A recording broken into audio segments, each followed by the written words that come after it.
Fast food feels aggressively modern: neon signs, paper wrappers, a menu designed so you can order dinner without making eye contact for more than 4 seconds. But the basic idea behind fast food is much older than the hamburger. Long before drive-thrus, delivery apps, or a teenager asking whether you want fries with that, humans had already developed a powerful little desire: eat something now, preferably without spending half the day making it. And that desire created a surprisingly ancient problem. If you were traveling, working, trading, fighting, or simply living in a crowded city, cooking every meal from scratch was inconvenient, sometimes wildly inconvenient. Fire takes time. Grain needs processing. Meat needs preparing. Apparently, our ancestors also discovered the emotional burden of meal prep. So, when did food stop being something every person had to prepare themselves? And when did another human realize they could make money solving that problem? That is where fast food really begins. Before humans could invent fast food, they first had to invent something much less exciting: food that could survive being inconvenient. For most of our evolutionary history, eating was tied directly to effort. You found the food, killed the food, dug up the food, cracked the food open, cooked the food, or spent an unreasonable amount of time chewing something that probably fought back. Convenience was not built into the system. The first major change came with cooking. Once humans learned to control fire and process food with heat, calories became easier to digest, many foods became safer to eat, and meals could be transformed into forms that were softer, richer, and more useful. But cooked food creates another problem: it does not always travel well. If you are moving across a landscape, following animals, carrying tools, gathering plants, or simply trying not to become lunch yourself, stopping several times a day to prepare a complicated meal is not exactly efficient. So humans developed portable food. Drying meat is one of the simplest examples. Removing moisture slows spoilage, reduces weight, and creates something that can be carried for longer periods. Seeds, nuts, dried fruits, and processed grains offered similar advantages. Suddenly, food did not need to be eaten immediately after it was acquired. That sounds obvious now. It was revolutionary then. One of the most famous glimpses into this kind of prehistoric practicality comes from Ötzi, the Copper Age man who died in the Alps more than 5,000 years ago. When scientists examined the contents of his stomach, they found an extremely energy-dense final meal containing meat from ibex and red deer, along with einkorn wheat and a surprisingly large amount of animal fat. Not exactly a salad. The meal makes perfect sense for someone traveling through a cold, demanding mountain environment. Fat contains more energy per gram than carbohydrates or protein, which means a relatively small amount can deliver a large number of calories. For a prehistoric traveler, that matters. You cannot exactly pull into a gas station and buy a protein bar. We should be careful, though. Archaeology cannot tell us that Ötzi was deliberately carrying a standardized travel snack, and it certainly cannot prove he had invented some prehistoric version of beef jerky. But his last meal reveals something important. Humans already understood, through experience if not nutrition labels, that certain foods were better for movement, storage, and sustained energy. That is the first ingredient in the fast food story: portability. But portable food is still food you prepare yourself. The real breakthrough came when somebody else started doing the cooking. At some point, convenience stopped meaning, "I prepared this food earlier." It started meaning, "You prepared this food for me." That sounds like a tiny change. Economically, it is enormous. For somebody to specialize in feeding strangers, you need more than cooking skills. You need enough people living, working, traveling, or trading in the same place that selling prepared food actually makes sense. A hunter-gatherer camp of 20 people is not an ideal location for opening Kevin's Mammoth Grill. Everybody knows Kevin, and Kevin probably owes you meat anyway. But as permanent settlements grew, human relationships changed. Agriculture produced surpluses, craft specialization expanded, markets developed. Some people became farmers, potters, builders, merchants, sailors, soldiers, and laborers. And those people still got hungry. Now imagine a worker spending the day hauling stone, unloading cargo, or selling goods in a crowded marketplace. Going home, grinding grain, preparing fuel, lighting a fire, and cooking a complete meal costs something extremely valuable: time. That is where prepared food becomes more than a luxury. It becomes a service. We cannot point to one brilliant prehistoric entrepreneur who woke up and announced, "I shall monetize lunch." The archaeological record does not preserve business plans very well. What we can see is the gradual appearance of the conditions that made commercial prepared food possible. Ancient cities created concentrations of customers. Markets brought food producers and consumers together. Pottery made storage and serving easier. Coins and other systems of exchange made small transactions practical. Roads and trade networks moved ingredients into urban centers. And cooking itself became increasingly specialized. This is important because fast food is not really defined by a particular ingredient. Bread can be slow food, meat can be slow food, soup can take hours. The transformation happens when preparation is separated from consumption. Someone makes food in advance, another person exchanges something of value for it, and the meal arrives faster than if the customer had started from raw ingredients.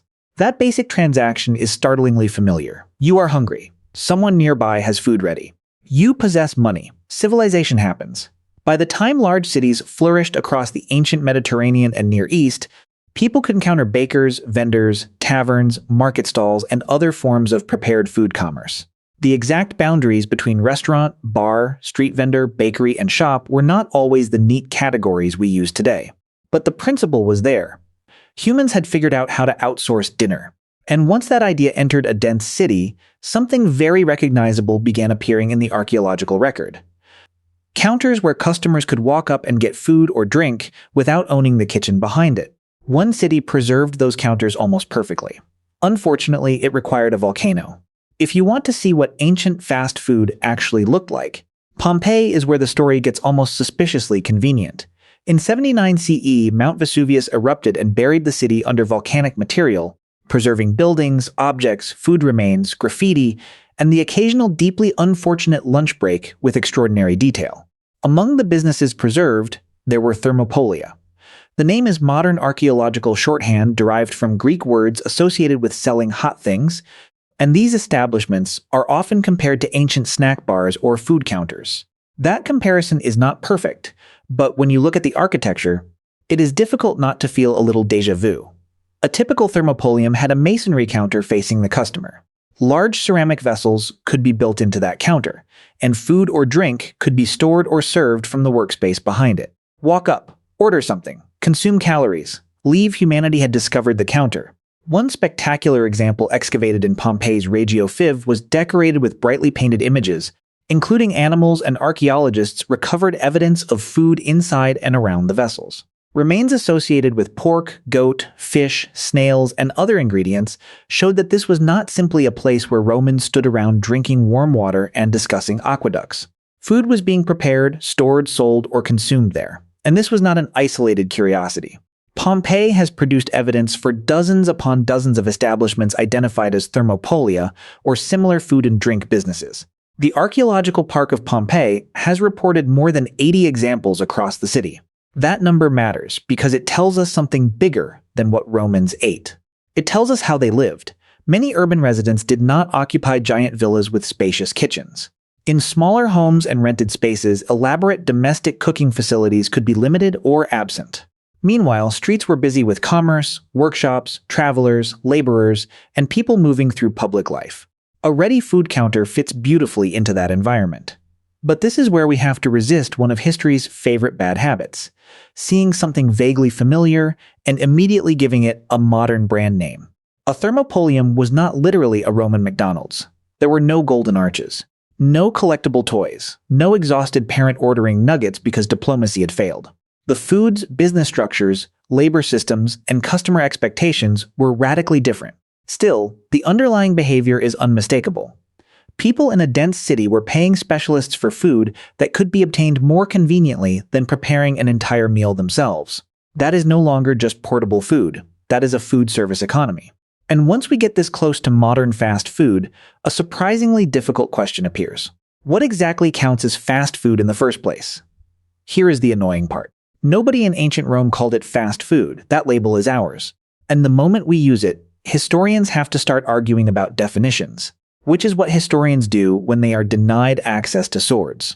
If fast food simply means food prepared by someone else and sold ready to eat, then ancient cities absolutely had it. Bakers sold bread, vendors sold cooked foods. Taverns and counters served people who wanted calories without preparing a meal from scratch. But modern fast food usually means something more specific. Speed is only part of it. Standardization matters. Industrial supply chains matter. Predictable menus matter. Large-scale branding matters. So does the expectation that a customer in one location can receive nearly the same product as a customer hundreds of miles away. Ancient food businesses generally did not operate like that. A thermopolium owner in Pompeii was not receiving frozen goat portions from a regional distribution center. Probably. Menus could vary. Ingredients depended heavily on local availability. Recipes were not controlled by a corporate headquarters. And there was no universal ancient promise that your lunch would taste exactly the same in every city from Hispania to Syria. So were thermopolia fast food restaurants? Sort of. And also not really. The safest way to describe them is as part of an ancient prepared food economy that fulfilled some of the same human needs modern fast food fulfills: convenience, accessibility, social eating, and saving time. But even the word convenience can mislead us. We tend to imagine ancient customers as office workers grabbing lunch between meetings. Except the office is the forum and the meeting concerns olive oil taxes. The reality was more varied. Some people bought prepared food because they were traveling. Others may have lacked proper cooking facilities. Some were laborers working away from home. Some probably wanted a drink, company, or simply a meal they did not have to make themselves. And archaeologists cannot always identify exactly what every vessel in every counter contained. One long-standing idea suggested that the large jars built into thermopolium counters held hot-cooked foods. But experimental and architectural studies have complicated that picture. Deep ceramic containers embedded in masonry may have been better suited to storing dry goods, liquids, or foods under particular conditions rather than functioning as giant ancient steam tables all day. Which is a wonderful reminder that archaeology is not a time machine. It is forensic work. A counter survives, a pot survives, a few bones survive. Then, 2,000 years later, somebody has to determine whether they are looking at a restaurant, a bar, a shop, a storage space, or all four at once. So the question who invented fast food may actually be the wrong question. There was probably no inventor. There was a process. As cities became larger and more specialized, feeding strangers quickly became economically useful. Different cultures reached versions of the same solution because they were confronting the same problem. Hungry people, limited time, someone willing to cook. That combination keeps appearing throughout history. And eventually, convenience stopped being a clever urban service and became something much bigger. It became infrastructure. Once prepared food became common in cities, it stopped being merely a shortcut. It became part of urban life. That matters because food businesses do more than feed people. They create meeting points. They shape routines. They become places where workers, travelers, neighbors, merchants, and people who absolutely should have gone home 2 drinks ago all collide. Ancient Rome understood this very well. Taverns, bakeries, food counters, and drinking establishments were woven into neighborhoods. They served practical needs, but they also became social spaces where information moved along with bread, wine, gossip, and occasionally bad decisions. Convenience had become communal, and that changes the meaning of fast food. The customer is no longer simply buying calories. They are buying access to a system. Someone has sourced the ingredients. Someone has prepared them. Someone has built the oven, maintained the counter, hauled the fuel, stored the grain, transported the wine, cleaned the vessels, and figured out which location gets enough foot traffic to keep the whole operation alive. That is infrastructure. And once a city depends on specialized food production, the consequences spread outward. Bakeries need grain, markets need supply routes, ports need shipments, farmers need buyers. Workers need cheap meals near where they work. Urban growth and commercial food begin reinforcing each other. The larger and busier a city becomes, the more useful prepared food becomes. And the more accessible prepared food becomes, the easier it is for large numbers of people to spend their days doing something other than cooking. This is one of civilization's least glamorous superpowers: outsourcing. Humans outsource tasks constantly because specialization saves time. You do not forge your own kitchen knife, weave your own socks, or raise a cow every time you want cheese. At least I hope not. Food gradually joined that same economic logic. But there was another layer. Prepared food could also carry status, identity, religion, hospitality, and social meaning. Certain foods belonged to festivals. Others were connected to temples, public distributions, feasts, or elite dining. Markets could become showcases for regional ingredients and long-distance trade.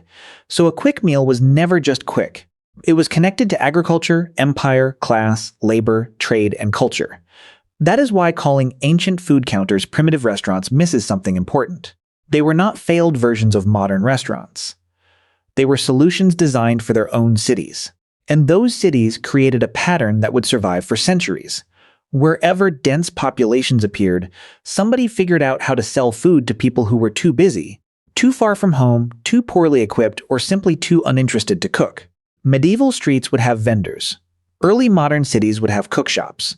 Industrial cities would feed factory workers. And then industrialization would do something ancient Rome never could. It would standardize the meal itself. Once that happened, fast food stopped being local convenience. It became a machine. Then the machine got very good at its job. By the 19th and 20th centuries, industrialization transformed nearly every stage of food production. Milling became faster. Transportation became cheaper. Refrigeration expanded what could be stored and shipped. Factories could produce ingredients at enormous scale. Cities were growing. Work schedules were tightening. And millions of people were now living according to clocks rather than daylight. That created the perfect environment for a new version of an ancient idea. Food that was not merely prepared for you, but engineered for speed. Restaurants began experimenting with standardized menus, streamlined kitchens, counter service, and eventually assembly line cooking. The goal was no longer simply to have food available. It was to make the waiting disappear. And once chains learned to reproduce the same meal across hundreds and then thousands of locations, fast food became something Pompeii could never have imagined. Predictable, portable, branded. You could travel hundreds of miles, walk beneath a familiar sign, and know almost exactly what the fries were going to taste like. That is an extraordinary achievement, also slightly terrifying. But beneath all the packaging, logistics software, drive-thrus, delivery apps, and secret sauces, the motivation has barely changed. We are still solving the same old problem. Humans need calories, humans have things to do, and humans deeply appreciate another person handling dinner. That is why there probably was never a single moment when fast food was invented. Portable food came first, then specialized cooking, then markets, then urban food counters. Then industrial standardization turned convenience into a global system. Modern fast food is not a sudden invention. It is the latest layer in a very long archaeological stack. So the next time you are sitting in a drive-thru, annoyed because the car ahead of you has somehow turned ordering a hamburger into international diplomacy, remember that your impatience is not particularly modern. Thousands of years ago, a traveler wanted food that could move with him. A Roman wanted somebody else to cook lunch. A factory worker wanted something quick before returning to work. And you want your fries in approximately 90 seconds. Different century. Same primate. We did not invent hunger. We just kept inventing faster ways to answer it.